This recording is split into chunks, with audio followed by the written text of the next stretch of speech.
لیکن وہ جو حضرت موسیٰ کی بنی اسرائیل کی قوم کا شخص تھا اس پر وہ قبطی، وہ جو فرعون کے قریبی لوگوں میں سے تھا، وہ ظلم کر رہا تھا اور بوجھ اٹھانے کی بات کر رہا تھا۔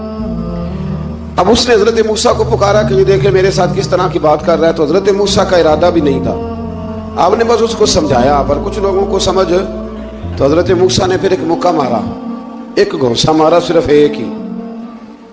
یہ کئی تگڑے اور دلیر اس طرح کے بھی ہوتے ہیں کہ گھونسہ ایک بھی برداشت نہیں کرتے، وہ ایک مارا، آدمی دھڑام سے زمین پہ گرا اور ماری گیا۔ حضرت موسیٰ کا ارادہ نہیں تھا لیکن وہ مر گیا۔ حضرت موسیٰ علیہ السلام نے اس بات پر اپنے رب سے استغفار بھی فرمائی، قرآن کہتا ہے کہ انہوں نے معافی چاہی کہ اللہ میرا ارادہ نہیں تھا۔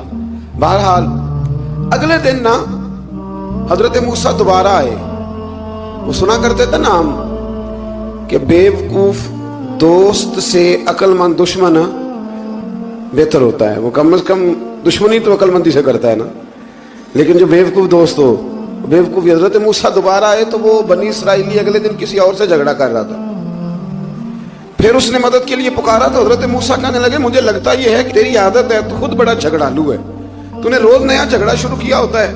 حضرت موسیٰ جب اس کی طرف بڑھے نہ ڈانٹنے کے لیے تو اس نے شور کرنا شروع کر دیا، کہنے لگتا ہے جس طرح آپ نے اسے کل قتل کیا تھا مجھے بھی قتل ہی کریں گے۔ یہ انسانوں کا مزاج ہے کہ آپ جب تک کسی کے طبیعت کے مطابق چلیں گے وہ راضی رہتا ہے، اور ذرا آپ اس کی طبیعت سے ہٹتے ہیں تو وہ شور کرتا ہے۔ اس نے کہا جی آپ مجھے بھی لگتا ہے ماریں گے۔ حضرت موسیٰ کلیم اللہ علی نبینا علیہ السلام کے بارے میں جب اس نے شور کیا تو بات پھر فرعون کے دربار تک گئی، وہ تو پہلے ہی بہانہ تلاش کر رہا تھا۔ اس نے کہا ڈھونڈو، پکڑو اور معاذ اللہ شہید کریں گے۔ کسی نے آ کے خبر دی کہ آپ جہاں سے ہجرت کر جائیں، اس لیے کہ آپ کے لیے یہاں حالات درست، اور بھائی یہ چھوڑ دیا کریں بات کہ فلاں آدمی کے حق میں فلاں جگہ حالات کیسے خراب ہوئے، تو نبی کریم علیہ السلام مکہ چھوڑ کے کیوں آئے؟ حضرت موسیٰ علیہ السلام نے ہجرت کیوں فرمائی؟ یہ ایک ایسی عجیب بحث ہے جس کو لوگ بلا وجہ چھوڑ دیتے، بلا وجہ چھیڑ دیتے ہیں۔ اور بالخصوص ایک خاتون نے ایک دفعہ مجھے پیغام دیا تو میں بڑی اس کی بات سن کے مجھے عجیب لگا، وہ کہنے لگی کہ دوسری جگہ میری شادی ہوئی ہے، مجھے طلاق ہو گئی تھی، تو مجھے ایک تانا روز سننے کو ملتا ہے تو اتنی اچھی ہوتی تو وہاں نہ رہ لیتی۔ تو بھئی یہ کوئی تانے والی بات ہے؟ کوئی ضروری ہے کہ بیوی غلط ہوتی ہے تو طلاق ہوتی ہے؟ اللہ کے محبوب علیہ السلام کی 2 صاحبزادیوں کو ابو لہب کے 2 بیٹوں نے طلاق بھیج دی تھی، کس کی غلطی تھی؟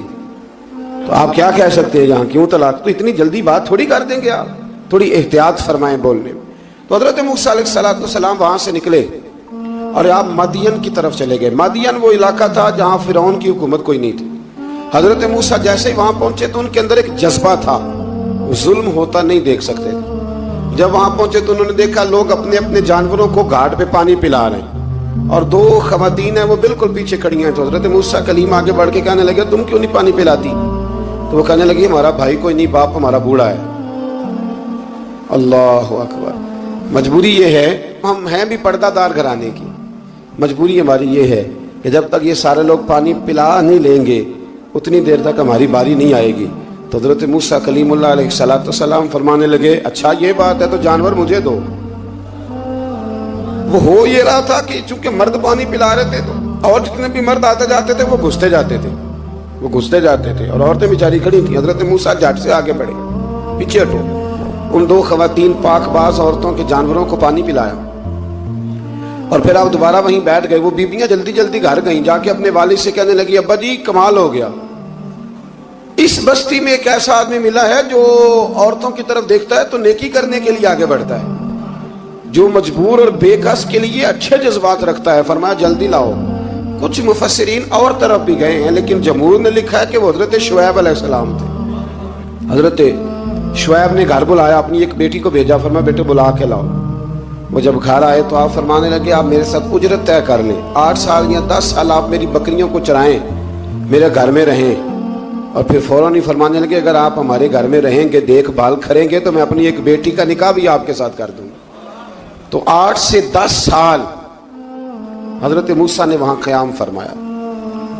اور پھر جب آپ کا نکاح ہو گیا تو آپ اپنی بیوی کو لے کے مصر کی جانب جا رہے تھے، تو رستے میں نا ٹھنڈ زیادہ ہو گئی، تو اپنی زوجہ سے کہنے لگے وہاں آگ جل رہی ہے، میں تیرے لیے آگ لے کے آتا ہوں تاکہ تو تاپ سکے، گرمی حاصل کر سکے۔ وہاں گئے تو درخت سے آواز آئی موسیٰ میں تیرا رب ہوں۔ درخت سے آواز آئی، موسیٰ میں تیرا رب ہوں۔ اور حضرت موسیٰ کلیم اللہ کو وہاں وہی آنی شروع ہوئی، وہاں وہی اللہ تعالیٰ نے انہیں وہ عصا عطا فرمایا جو پھر بعد میں اژدہا بنتا تھا۔ رب کریم نے وہیں حضرت موسیٰ کلیم کو وہیں ید بیضا عطا فرمایا۔ اپنا ہاتھ گریبان میں ڈال کے نکالتے تھے تو چاند اور سورج کی طرح روشنی دیا کرتا تھا۔ ید بیضا لیے بیٹھے ہیں اپنی۔ میں کبھی کبھی کہا کرتا ہوں کہ مولا کے دینے کے انداز بڑے انوکھے ہیں۔ بھائی یوسف کو کنویں میں پھینکتے ہیں تو اللہ مصر کا حکمران بنا دیتا۔ تو پھر حضرت موسیٰ وہاں سے واپس آئے اور آ کر کے آپ نے دوبارہ وہ سارا نظام زندگی شروع فرمایا۔ موسیٰ علیہ السلام نے ان کو دعوت حق دی اور کہا کہ میں تمہارے پاس واضح نشانیاں لایا ہوں، بنی اسرائیل کو میرے ساتھ بھیج دو۔ فرعون نے معجزات پیش کرنے کے لیے کہا تو حضرت موسیٰ علیہ السلام نے اپنا عصا زمین پہ ڈالا، اپنا عصا، اپنی چھڑی، اپنا ڈنڈا زمین پہ ڈالا تو وہ ایک واضح اژدہا بن گیا۔ پھر حضرت سیدنا موسیٰ علیہ السلام نے اپنا ہاتھ گریبان سے نکالا تو وہ دیکھنے والوں کے لیے روشن ہو گیا، ہاتھ کے اندر نور پیدا ہو گیا۔ ید بیضا لیے بیٹھے ہیں اپنی آستینوں میں۔ فرعون کے سرداروں نے حق کو قبول کرنے کی بجائے اسے جادو قرار دے دیا اور کہا کہ یہ تمہیں اپنے ملک سے نکالنا چاہتا ہے۔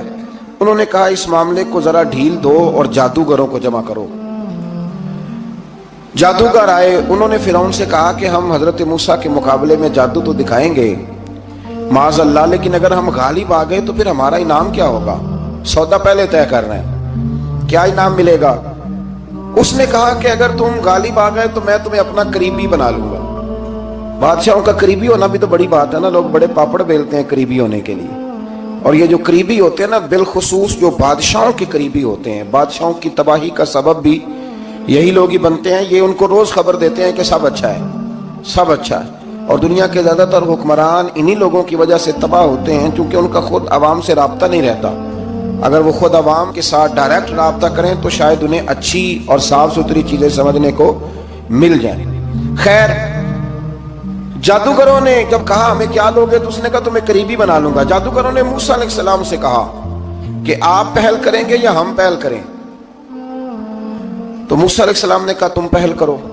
جب جادوگروں نے اپنی رسیاں زمین پہ ڈالیں تو لوگوں کی نگاہوں کو سحر زدہ کر دیا، جادو کر دیا اور انہیں ڈروا دیا۔ انہوں نے کہا یہ تو بڑا جادو لے آئے۔ تو اللہ تعالیٰ نے حضرت موسیٰ علیہ السلام کو حکم دیا کہ آپ بھی اپنا عصا زمین پہ ڈالیں۔ ان کی رسیاں سانپ بن گئی تھی نا، دراصل وہ سانپ بنی نہیں تھی، لوگوں کی آنکھوں پر جادو ہو گیا تھا، انہیں سانپ نظر آ رہا تھا۔ فرمایا آپ بھی اپنا عصا زمین پہ ڈالیں۔ وہ عصا سانپ بنا اور جادوگروں کی ساری چیزوں کو نگل ہی گیا۔ ان کی بہت ساری رسیاں سانپ بنی تھی، ان کا ایک ہی عصا سانپ بنا اور سب کو نگل گیا۔ اس طرح کے معجزے کی حقانیت اور جادوگروں کا بطلان ثابت ہوا اور فرعونی رسوا ہو گئے۔ جادوگر سجدے میں گر گئے اور اللہ پر ایمان لے آئے۔ فرعون نے انہیں دھمکی دی کہ تم میری اجازت کے بغیر ایمان لے آئے ہو، میں تمہارے ہاتھ اور پاؤں مخالف سمت سے کاٹ دوں گا، یعنی الٹا ہاتھ کاٹ دوں گا، سیدھا پیر کاٹ دوں گا، میری بغیر اجازت ایمان لے آئے ہو، اور تمہیں سولی پہ بھی چڑھوا دوں گا۔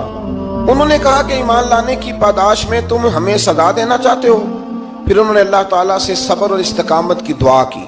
اس کے بعد فرعون نے بنی اسرائیل کے بیٹوں کو قتل کرنے کی اور بیٹیوں کو زندہ چھوڑنے کا حکم دے دیا۔ موسیٰ علیہ السلام نے قوم کو صبر کی تلقین کی اور کہا کہ نیک انجام اہل تقویٰ کے لیے۔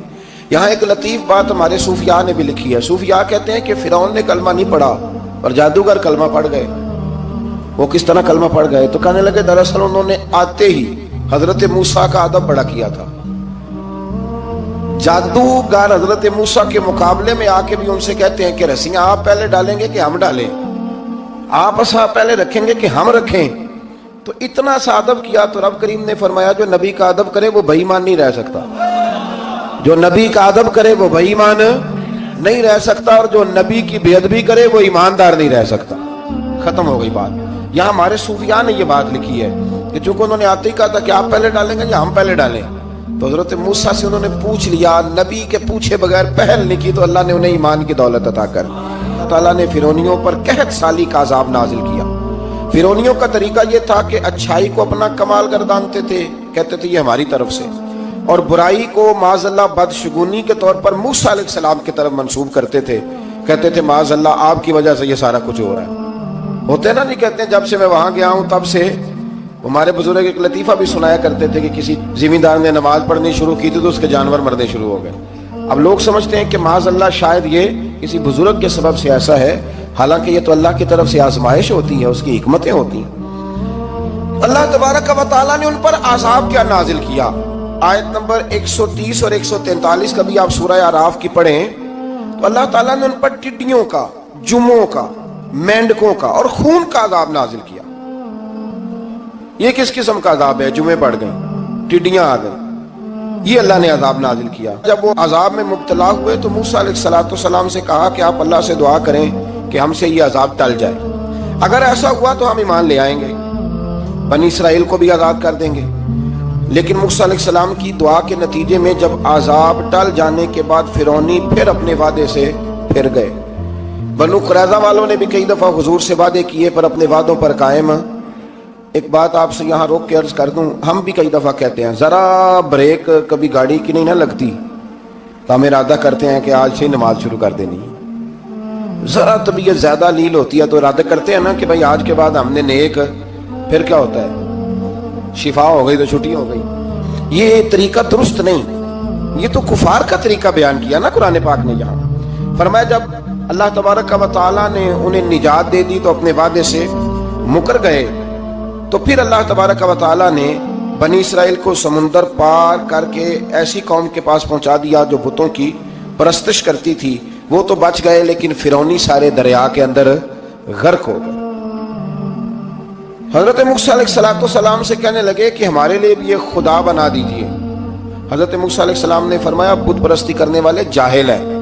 یہ بت پرست قوم کے پاس جب گئے نا بنی اسرائیل والے، بت پوچھتے ہوئے دیکھا تو کہنے لگے ہمارے لیے بھی سامنے بنا کے رکھ دو.